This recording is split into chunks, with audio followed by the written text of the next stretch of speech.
So my name is Kevin Smith. I am the Director of Product Development for Personal Finance Lab, which means I am in charge of taking all of the needs and requirements for teachers to make their class the best they can be and working with the development team to make them happen. So first, to start off, let's talk about what is Personal Finance Lab. So Personal Finance Lab is a fully gamified teaching platform for financial literacy. We use extensively in personal finance, economics, accounting, management, entrepreneurship, and general business classes. Our platform is used in one way, shape, or form in about 20,000 classrooms throughout the country, and we reach almost a million students per year. We're hoping to crack that million per year in 2021. So the key features of Personal Finance Lab for any class is our personal budgeting game, which walks students through the action of actually managing a budget over time, our stock market game, and our curriculum library. And all our curriculum has built-in assessments and all kinds of other useful things to make it easier to use in your class. One of the biggest strengths of Personal Finance Lab is that everything we do is super customizable. So our goal in life is always to make it so that you don't need to wrap your class around Personal Finance Lab. Personal Finance Lab can wrap around your class. Now we have all kinds of recommendations based on what tends to work for other teachers, but it's also really good for plug and play if you already have a lot of lesson plans you already like, or if there's other resources you want to use in your class. So to get started, I am going to talk about our budgeting game. So at a high level in the Personal Finance Lab budgeting game, your students play through the game.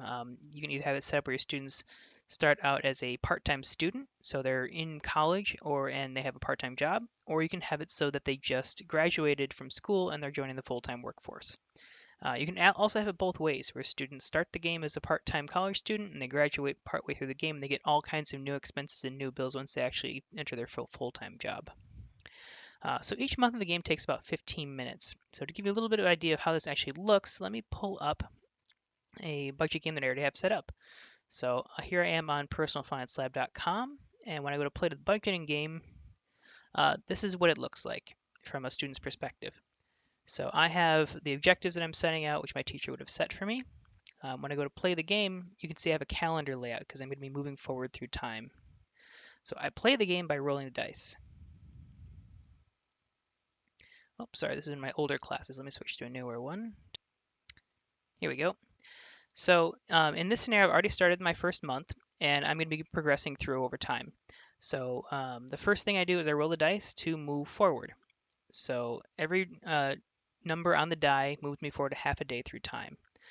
As I cross certain points on my calendar, I'll have bills come due that are due a week later. You can see here I have a car insurance bill that's now due. I also have a student loan payment that I need to pay soon. At the end of every dice roll, the students have something happens, usually an unexpected expense that they need to learn how to accommodate. So in this case, it's getting into the fall because I'm starting in September here. I'm getting a humidifier because my skin is cracking. I can decide whether I want to buy it, which will cost me $100, or I can skip it. Now, when I have a decision like this, you can take a look at all of the metrics that I need to keep track of as a student. I have my total net worth, which is comprised of my savings and checking accounts, minus any outstanding bills and minus any money I owe on my credit card. I have my credit score, and I build this up by responsibly using my credit card over time. And I also have this quality of life score. Now, this quality of life score is something that's unique to our budgeting game because we have it set up where students don't necessarily win the game by just saving every penny. We make it so that certain actions they can take will actually improve your quality of life. And this is a clear example of it, saying that my skin is cracking, I'm actually in pain. Do I want to save money on this expense, or do I want to buy something to move forward? So if I buy this humidifier, it's going to improve my quality of life. If I skip it, my quality of life isn't going to go up, but it's going to make it easier for me to hit my monthly savings goals. So in this case, I'm going to skip it. There we go. So now, as I move forward through the month, as I said, the bills come due, and I have my main challenge is every month I need to set a savings goal for myself. Now, you as the teacher get to control how much all my bills cost. So in these cases where I have these spending and savings choices, you also have a little bit of an impact of what kinds of events are going to happen for your students. So for example, you can put more emphasis one month on insurance or another month on maintaining a household. So every time I have an expense that I'm going to actually incur, I can use my debit card, which takes money out of my checking account, or my credit card, which takes it out of my available credit. So in this case, I use my credit card. And now I'm going to take a look at some of those bills that I need to pay. So I can see my outstanding bills have reminders here on the right side of the page. My next one coming up is my student loan bill is due. And I can pay this off with my debit card in this case. Actually, I don't have enough money, so I'll use my credit card. So you can see now, actually, I'm getting an alert on my credit card because I'm using too much money. I'm above 50% credit usage. Now, if I continue to play like this, I'm going to start losing points in my credit score because we're all about responsibly using a credit card, which means that in this case, I don't have enough money. So what I can do is I can move money to and from my savings account. Students are discouraged from moving too much money from their savings account because we really want them to use a pay yourself first saving strategy. But if they need to make up a short term deficit, like I do here, then they can move some money. So I'll move over $400 just for now so I can make a payment on my credit card. So I am under my $500 credit usage.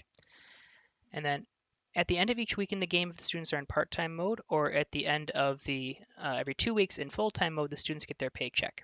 So my paycheck goes directly into my savings and my checking account. You can see here on my pay stub, I have a base wage that I'm earning. You as the teacher can set this, but there's action students that can take in the game to get a raise. The amount I'm earning, tips I would be earning if I'm working, one of the options to work as a cafe, and my tax withholdings and everything else is taken out. Now, um, so now I have plenty of money in my checking account, so I can move money back to my savings account too. At the end of each week in the game, the students choose how they're going to spend their weekend. So they can work extra hours, which would give them an opportunity to earn extra money if they're having a hard time hitting their savings goals. They can socialize and spend time with their friends, which is a really good way to build their quality of life. They can focus on their household chores. This is a good way to actually save money. They can do things like clipping coupons to save money on their next grocery bill. And this last option here is professional development. Doing lots of professional development, if they're in full-time mode, is going to give them a raise at their job. If they are still a college student, this actually becomes study. And if they study a lot, when they finally graduate, they'll have a higher starting salary. And if they neglect some of these options, there's some bad things that happen too. So not doing household chores often enough means that they're going to start getting cockroach infestations. They have to pay for an exterminator. Or if they don't ever study when they're in school, they're going to start failing classes and they need to hire a private tutor. So in this case, I'm going to do some household chores and yeah, in this case, I renegotiated some cell phone contracts and I'll have a discount on my next cell phone bill, which is great. So as the students play through the game, they can, when the students first start the game, they have fixed expenses. So they would choose where they want to live, where you can set the average rate for your class, but then we'll have some options a little bit below and a little bit below. And you can see here they're getting more expensive, and the more expensive options are the nicer ones, and that's another way students can build their quality of life. So some of the choices the students make is where do they want to live, what kind of cell phone plan do they want, what kind of TV and internet package, and what kind of grocery plan they want. If they want, they can change it, so they can move to a new apartment, but they have to pay a $150 lease break fee to do so. So it can be expensive, but if they really need to save money in their budget, they have that option as well. So if I go in from a teacher's perspective to look at the budgeting game, I can show you some of the rules that you can set as well. So when I'm a teacher and I want to set my budget game for the first time, I can choose first and foremost, do my students start as a college student with a part-time job or a full-time worker? You can also choose how long the game takes. So each month of the game takes about 15 minutes in real time. So depending on the length of your class, you might want more or fewer months that your students can play. You also have a speed limit. This would mean that students can only complete a certain number of months in the game each week of class. This means that you won't have students that start getting way ahead of each other. We also have this option for months to graduate. So in the budgeting game, your students can switch from part-time mode to full-time mode if you have a graduation option. Usually we recommend students graduate 6 months into the game. That way they get basically a practice period while they're a student, and then they enter the full-time workforce where it gets a little bit more difficult. You choose how much cash the students start with, the money they're earning at their jobs, the tax rate to accommodate your state's income taxes, and you set the average rates for all of your students' bills that they pay throughout each month. When the students become a full-time worker, then you also can optionally have a student loan payment and health insurance payment. You can turn those on or off depending on how you want to set up your own class. And down here is where we choose, I want to put extra emphasis on certain types of events throughout the game. So just check those off depending on what you want your students to actually be encountering each week. Because there's all kinds of settings here, down at the bottom here we have a review that'll show you how easy or hard you made this game for your students. When we first launched our budgeting game, we found that a lot of teachers really like to give really realistic expenses for how much it would cost to live in their area, and then they gave every student a minimum wage. And a lot of students went bankrupt very fast by doing that. So, which is why we give you a picture here of how this is going to play out. We encourage students in the game to save 10% of every paycheck. That's basically the number one thing students need to do in order to get a really high score in the game. So just checking here, making sure it's going to be possible. I actually made it quite difficult here. It's going to be hard to save 10% of my average monthly income, but it can be done. So those are the main settings for the budgeting game. Other stuff in the budgeting game, students have, we have a wide range of tutorial videos that walk students through everything they need to know in order to be successful in the budgeting game. So instead of putting a lot of class time into walking students through every bit of it, we have a video library that kind of walks it through.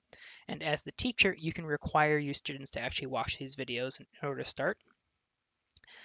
We also have summary statements for all of your students' accounts they have in the game. So I have my checking account statements. I have a savings account statement. I have my credit card statements. We also have a summary statement that just kind of shows how they're doing in general throughout the game. Very importantly for students, we also have budget game rankings where the students can see how they're performing compared to other students in the class.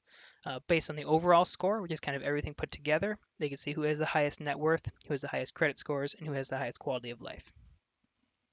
So all great things with the budget game.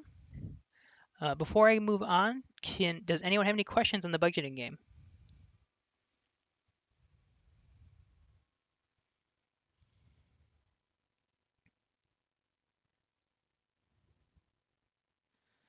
How much time per week do you devote to this? That's a very good question.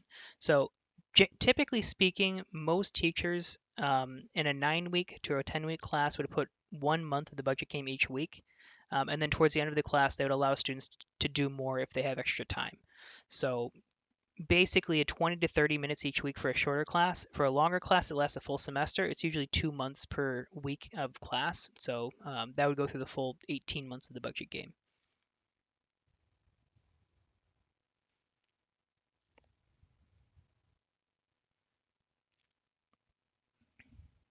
And we're actually about to release our new recommended course outlines that show a breakdown of how much time your students will be spending in our budget game, the stock game that I'm about to go through, and our curriculum as well to give a better understanding of how much time requirements are used in each bit of it for your classes.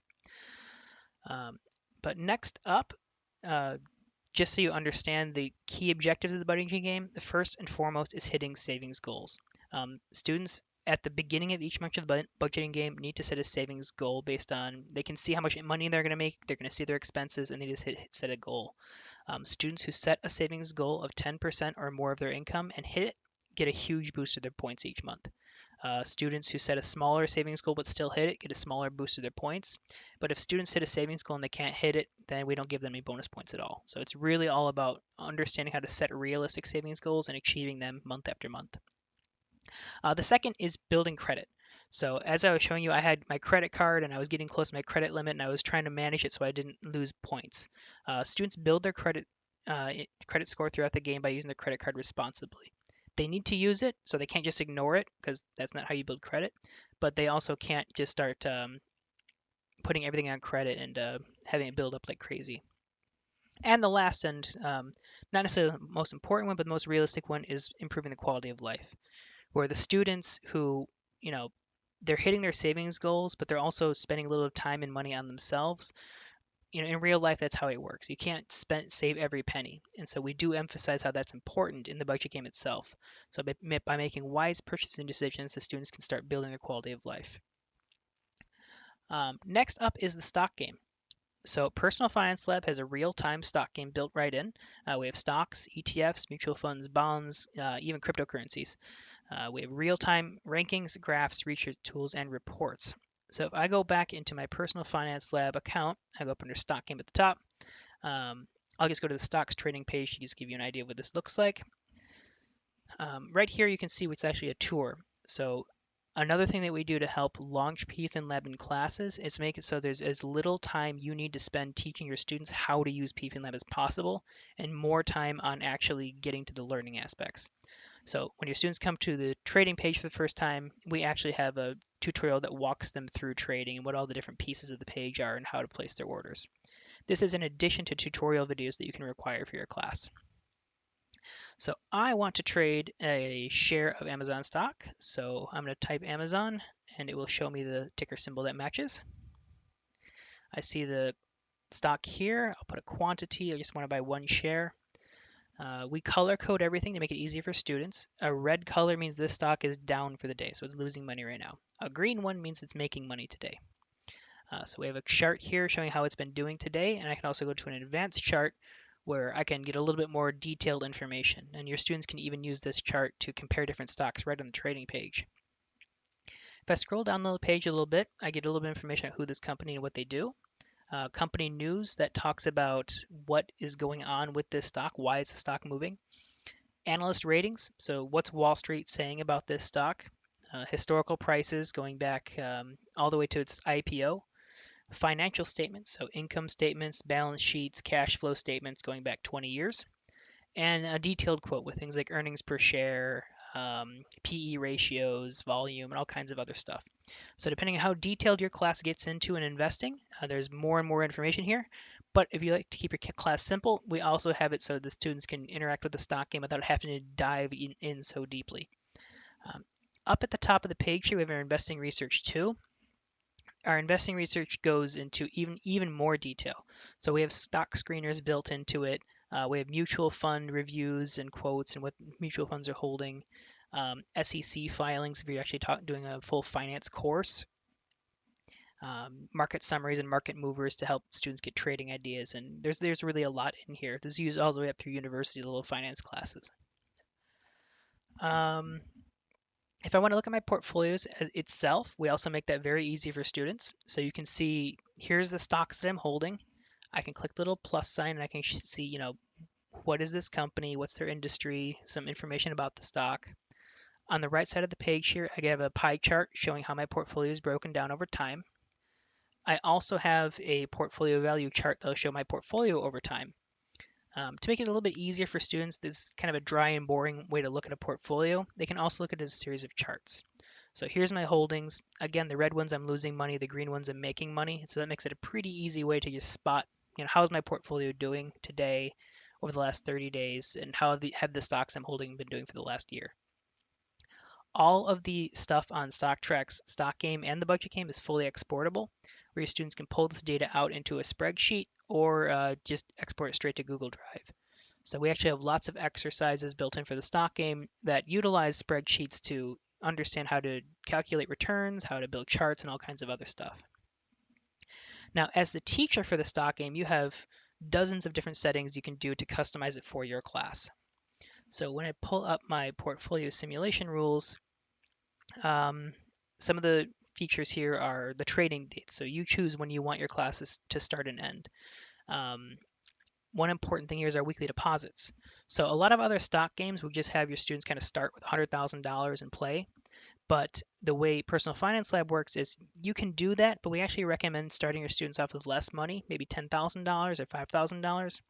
And then every week of your class, you can add in another $500 your students need to invest.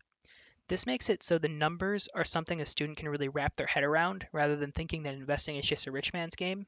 And the weekly deposits kind of more realistically mimic how a retirement account works.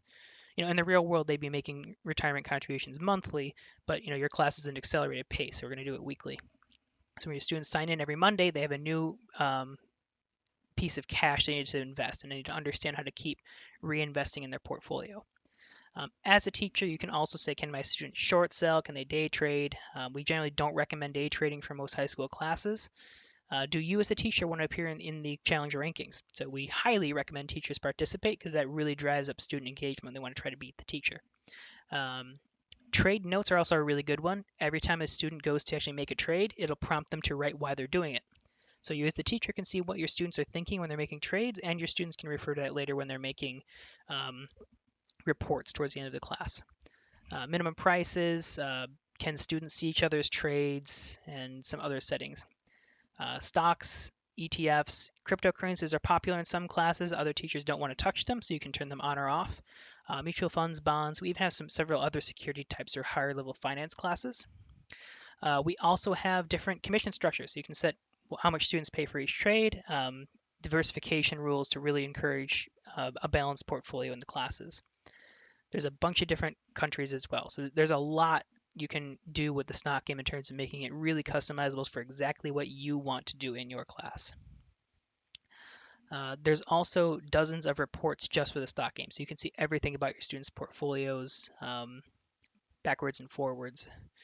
So next up, I'm going to talk about the curriculum, but before I do, does anyone have any questions about the stock game?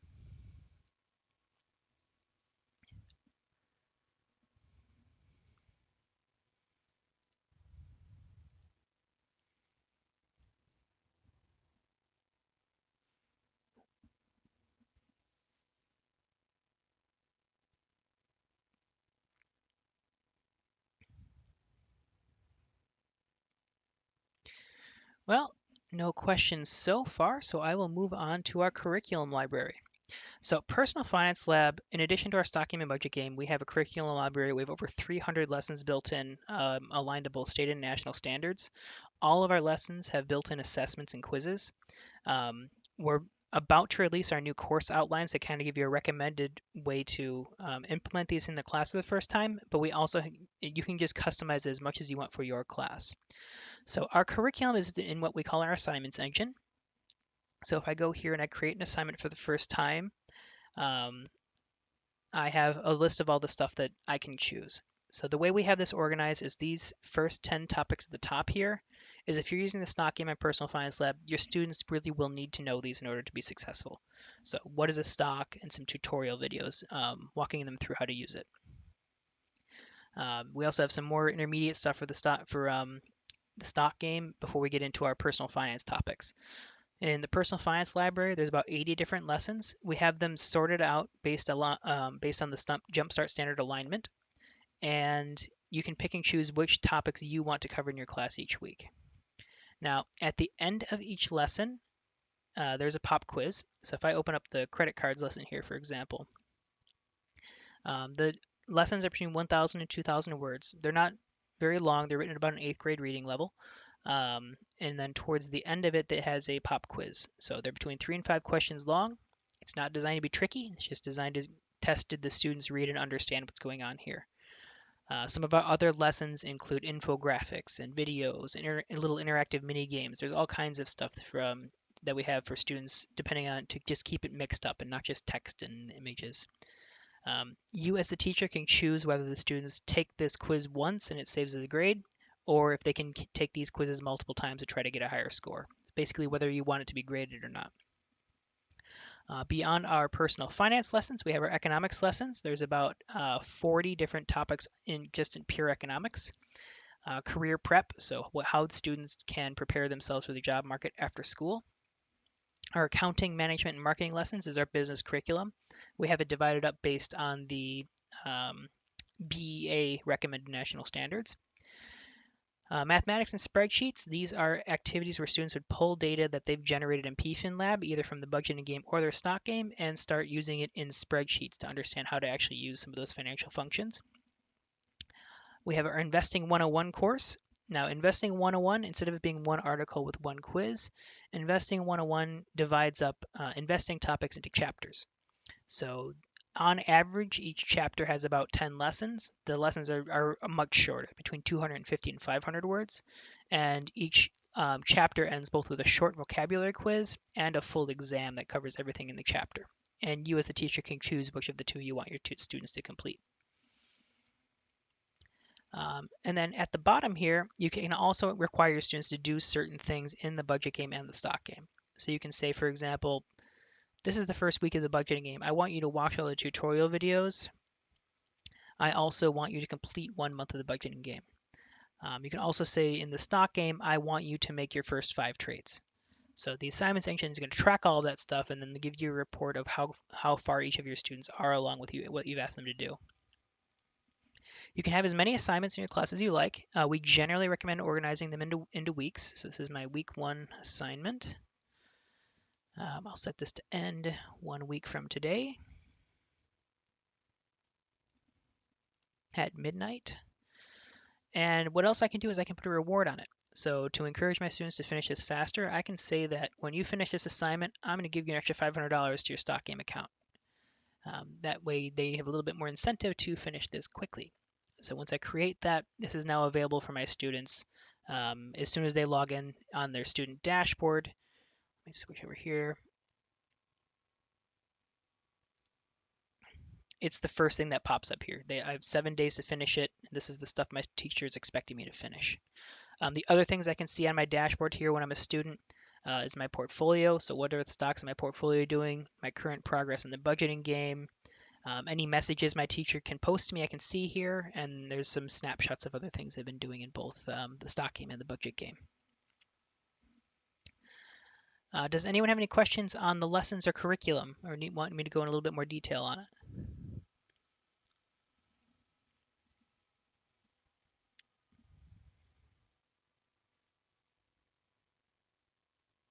How do you register or set up the student accounts? So there's 2 ways to do that. So as the administrator, let me go to my reports, and I'll go to my session summary.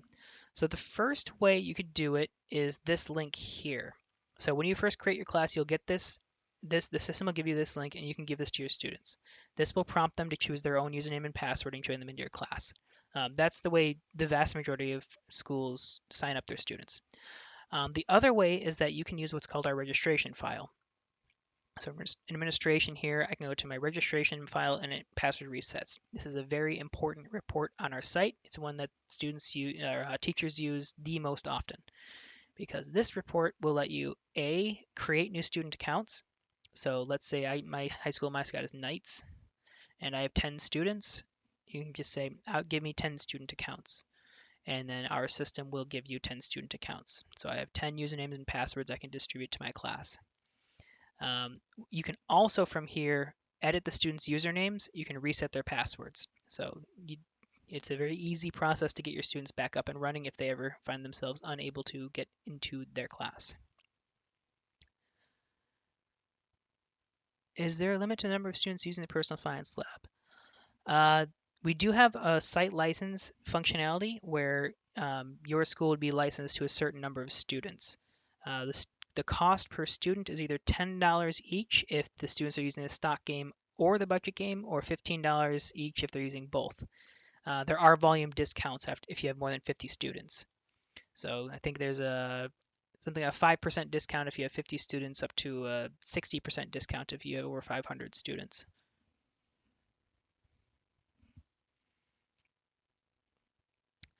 I also have a question about WISE. So starting this semester, Personal Finance Lab also is having a partnership with WISE.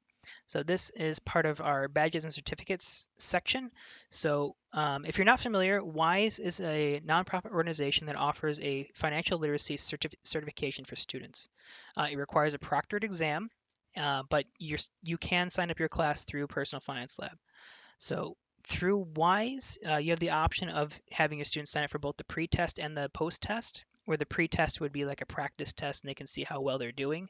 And the post-test is the final proctored exam they would take in order to earn the certification. Now, we've been working with WISE to make sure that if your students go through all of the Personal Finance Lab financial literacy curriculum, they will be prepared to take the WISE certification exam. And this is something that looks really good on resumes, especially if your students are trying to enter the banking or finance sector, because it shows they have a strong mastery of personal finance.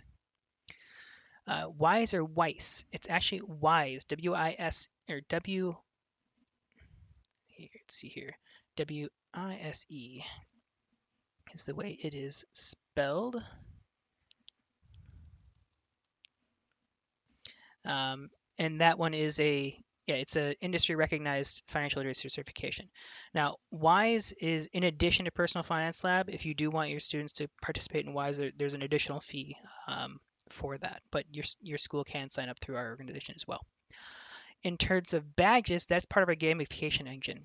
So beyond the actual proctored exam for WISE, inside Personal Finance Lab itself, we have also kind of a smaller scale certification program, where as your students are participating, they can earn badges, which they can show off on their rankings page. They earn different badges based on different activities they take throughout the games. So they'll earn some badges just by completing months of the budget game. They'll earn other badges by making certain types of trades in the stock game, or using their credit card a certain number of times, or choosing to socialize with their friends a certain number of times. There's lots of different badges and lots of different ways to earn them. When your student earns a badge, it'll appear both on their stock game and budget game rankings page. So your students can kind of show off how they're doing compared to the other students in their class. And if they click on one of the other students' badges, it'll show all the other badges the students have earned.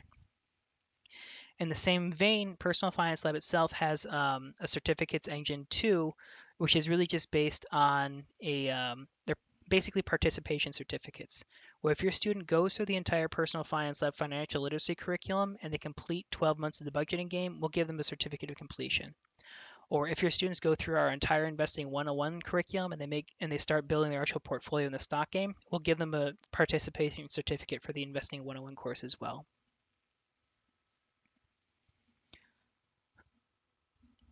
So does anyone else have any other questions about anything on Personal Finance Lab?